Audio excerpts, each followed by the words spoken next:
After putting in over 30 miles of testing plus running a 25K trail race to boot, it's time to review the Salomon Ultra Glide tubes.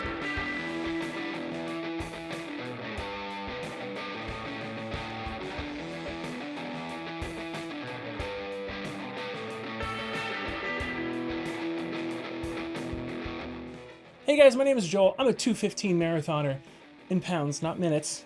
Welcome back to the Time to Run channel, where I do most of the research so you don't have to do it all on your own. It's time to run in a brand new pair of shoes. Today I'm going to be reviewing the Salomon Ultra Glide 2. But before I start the review, I just need to go over a couple of disclosures first.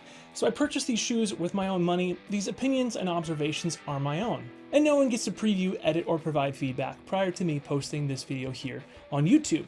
I'm not sponsored by Salomon, and no one is paying me to review these shoes or make this video. Lastly, if you like any of the products seen in the video, I have provided Amazon affiliate links in the description.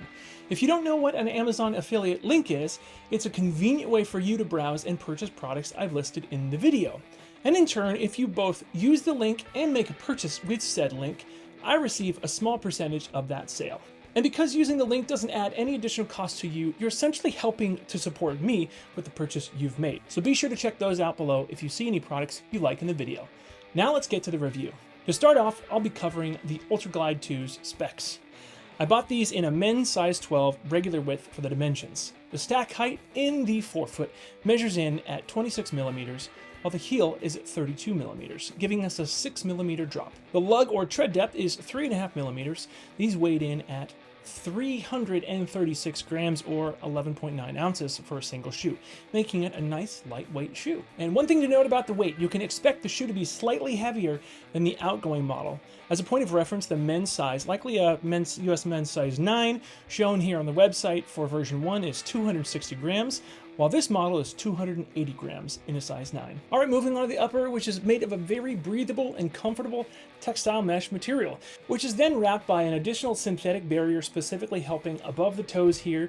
Then it continues all the way around the rest of the shoe, making its way to the heel. The mesh portion allows your toes enough freedom to move around, but not too much allowance that there would be forefoot slippage. The cons are, if used in the wintertime, snow has no trouble making its way past the upper into the shoes. I did a few runs in the snow for the purpose of testing, and I found just wearing my showers past waterproof socks helped me to mitigate any potential problems, but snow definitely has no trouble making it in via the upper. So I definitely recommend these in non-winter, non-inclement months. I definitely view these as a warmer season shoe.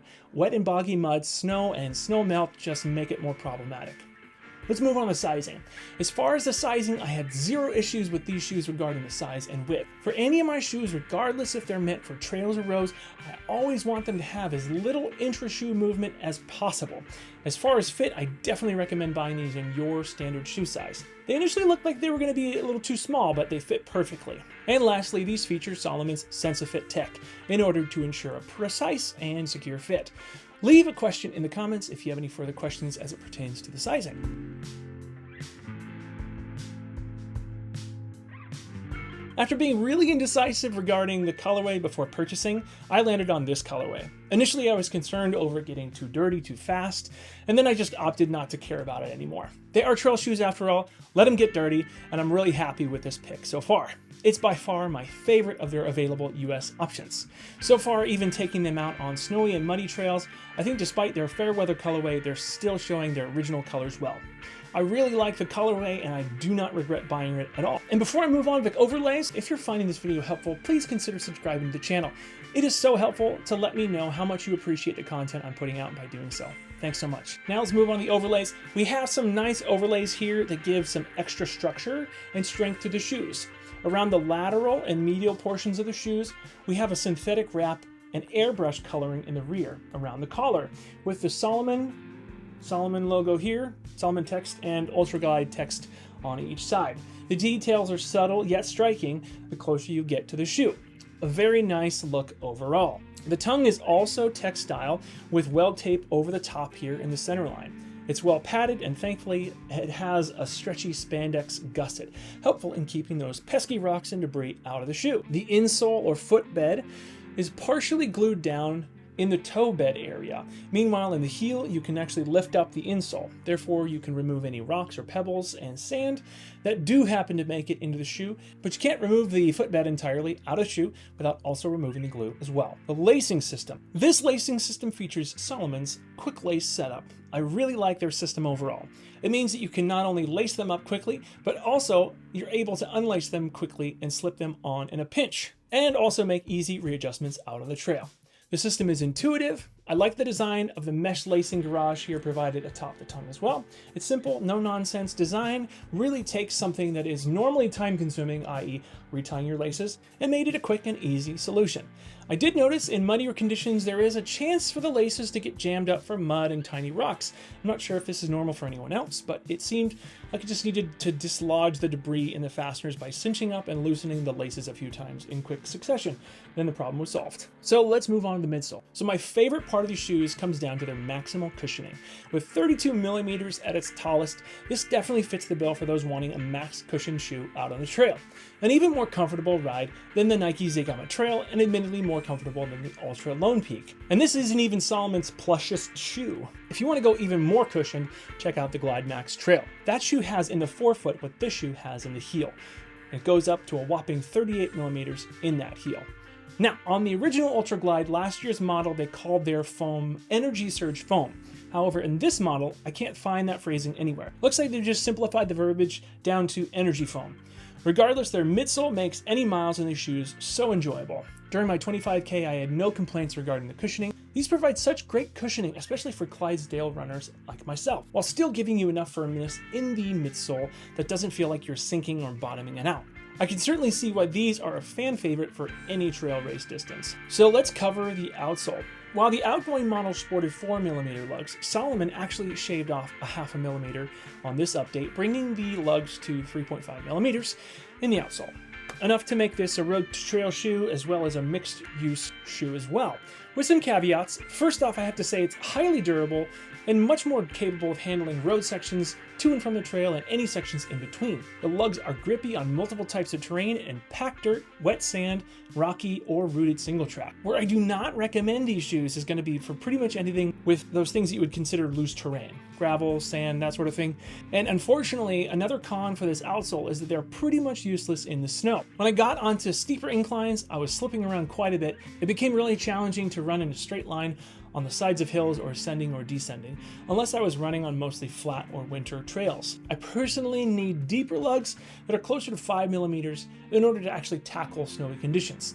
With such a high center of gravity combined with the 3.5mm lugs, I just found it isn't tacky enough for my needs. Now, as far as river crossings, I actually haven't done any testing for that, but regarding river rocks, those are pretty much a gamble anyway, unless they're dry and above a surface where the algae isn't able to grow on the surface of them. But aside from those clarifiers, makes for a very nice rubber outsole overall.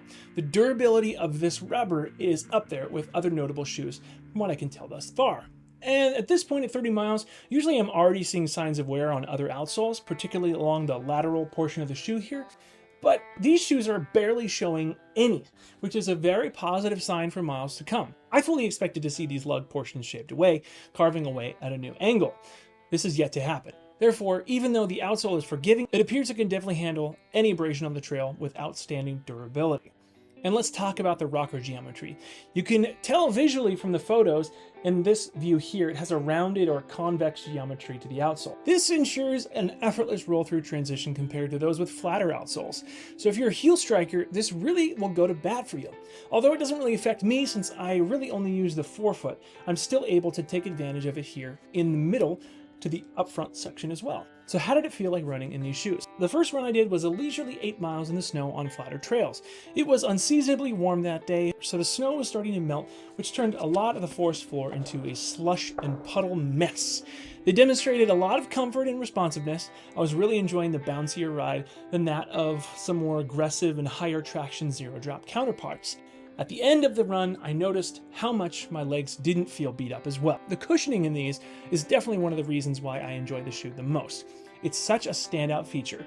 Still not quite cranked up to 11 on the max cushion scale, but it's undoubtedly well within that category. During the run, I noticed the permeability of the upper, which meant a lot of the water from the puddles was easily able to make it into the shoe.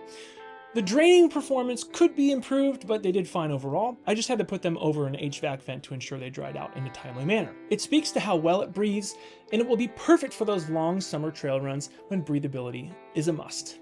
So what's their rotation potential? These are certainly a favorite of mine. And aside from my one gripe about them not being able to handle our winter weather here, I have a different pair of Salomon shoes for that. They're definitely one of my favorite trail shoes, not only for 2023, but probably all the other trail shoes I've ever run in. Comfortable enough to cruise in on a leisurely run in the back 40, while still agile and responsive enough to speed through mountain trails, ready to outrun and outpace the competition. One you can certainly pick up if you're mostly a road runner, but you also love to take them out on occasional trails, and if you're not planning on building a shoe rotation around trails. This is one that will allow you to get the daily, easy, and recovery miles. To me, it's an all-in-one shoe. You can also use it for races. I certainly did, and I was happy with it because I wanted a shoe that made the miles more comfortable rather than fast. A more talented trail runner would be able to use these shoes in a more agile manner than myself, but for me, as a 200+ pound runner, I wanted the cushioning. These can certainly handle ultra distances as well. It's made for that, and even elites have taken these out on their training block runs. It would help while picking a shoe to figure out if you want one that lends itself more to speed or to max comfort, because realistically this leans closer to the max cushion side for trails. Speaking of which, I want to know what your favorite trail shoe is. Do you typically run trails, or are you a roadie through and through? So lastly, let's do a quick round of rapid fire questions where I simply answer yes or no, or giving a rating to a question with no follow-up or explanation. Trail. Hell yeah. Yes. Absolutely. No. Absolutely not. 8 out of 10. Borderline. Okay, I'm going to actually stop to clarify this one. I think it's just slightly overpriced. I feel like $140 would be more appropriate for the shoes. $150 still isn't bad, but even Running Warehouse has it right now for $139. So if you can find it or get it at a discount from a reputable retailer, obviously go for that one. So that concludes my review of the Salomon Ultra Glide 2. I hope you found this video helpful. Be sure to click the like button if you did. Let me know if you have any questions by leaving them in the comments below. Don't forget to subscribe and to turn on notifications so you don't miss any future content from the channel. Thanks so much for watching, and if anyone asks you what your favorite running YouTube channel is, just tell them it's time to run.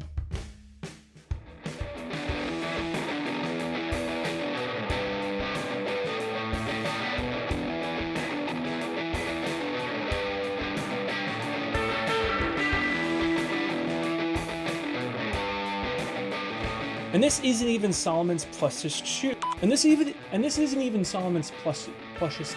And this isn't even Salomon's plushest. I can't even say that. And this isn't even Salomon's plushest. And this isn't even Salomon's plushest shoe.